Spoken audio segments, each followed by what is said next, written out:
একটা মানুষ যে সুন্দর হইতে হইব, রং ফর্সা হইতে হইব, বা একদম সুন্দরী হইতে হইব, বা সুন্দরীরাই হইতে হইব, এমন কোনো কথা কিন্তু ইতিহাসে নাই।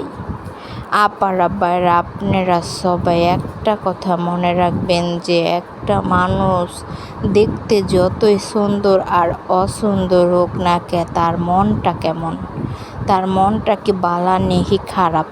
মানুষের মন বালা তো সব বালা, মন বালা না তো এই দুনিয়ার কিছুই বালা না। তাই মানুষের সৌন্দর্য, উপরের সৌন্দর্য দেখা মানুষের পর্যবেক্ষণ করবেন না, বা একটা কমেন্টস কইরা বইবেন না। পারা বাইরা, একটা মানুষ অসুন্দর হইবারই পারে, কিন্তু একটা মানুষের মন কিন্তু সবসময় অসুন্দর হয় না। দেখবেন অনেক অসুন্দর মানুষের মনও কি বালা কি সুশীল, আবার একটা সুন্দর মানুষের মন কুৎসিত নোংরা।